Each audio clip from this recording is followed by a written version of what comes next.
Lakshmi ma'am, बहुत सारे investors होंगे, उनके मन में होता होगा अगर मेरी डेथ हो गई तो मेरे म्यूचुअल फंड निवेश का क्या होगा, क्या होता होगा? देखिए, म्यूचुअल फंड में नॉमिनी का एक खांचा होता है जहां पे हम बोलते हैं कि वो अनिवार्य है, आप उसको भरे जरूर।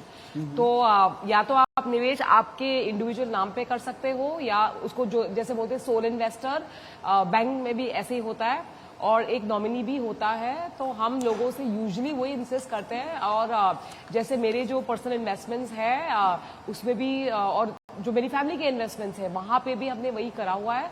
तो ये बहुत जरूरी है कि जब तक, बिकॉज नॉमिनी आइडेंटिफिकेशन अगर आपने किया नहीं, अगर आपने भरा नहीं तो आप कैसे करोगे? तो ये बहुत जरूरी है। और अगर म्यूचुअल फंड के माध्यम में अगर ये सहूलियत अवेलेबल है तो हम गुजारिश करेंगे सारे निवेशकों को कि आप इसको जानिए, इसका फायदा उठाइए एंड डेफिनेटली इसको यूज कीजिए। बिल्कुल। नहीं तो जो भी उनके लीगल अधिकारी होंगे उन्हें तो मिलेगा, लेकिन अगर नॉमिनेशन आप करके गए हैं, नॉमिनी बना कर गए हैं, तो चीजें काफी आसान हो जाती है। अब सुनील सर, आपसे मेरा सवाल होगा, क्या म्यूचुअल फंड में फंड मैनेजर जरूरी होते हैं? देखिए, म्यूचुअल फंड शेयर बाजार और डेट मार्केट में जो निवेश होता है ना, उसमें एक आम व्यक्ति और म्यूचुअल फंड करने में फर्क यही होता है कि यहाँ पे एक एक्सपर्ट होता है। एक्सपर्ट क्या करता है? पहली चीज, वो सभी अंडे एक ही बास्केट में नहीं डालता है, राइट? हमको स्प्रेड क्यों स्प्रेड करना है?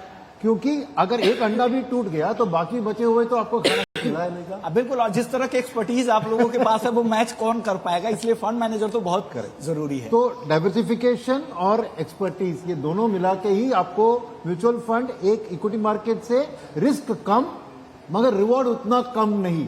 ये नहीं कहना कि रिस्क कम और रिवॉर्ड ज्यादा, वो गलत होगा। रिस्क कम कराते हैं मगर रिवॉर्ड को उतनी वक्त नहीं कम कराते हैं। तो यही एडवांटेज होता है म्यूचुअल फंड। तो फंड मैनेजर बिल्कुल बिल्कुल जरूरी है। बिना फंड मैनेजर के म्यूचुअल फंड चल ही नहीं सकते। बिल्कुल, ये बहुत इंपॉर्टेंट बात आपने कही है। लेकिन हमने तो बात कर ली फंड की, SIPs की, लेकिन सवाल आता है जैसे कि हम एक रिटेल निवेशक है, हम खुद रिसर्च करना पसंद करेंगे, और हमेशा एक सवाल आता है कि कौन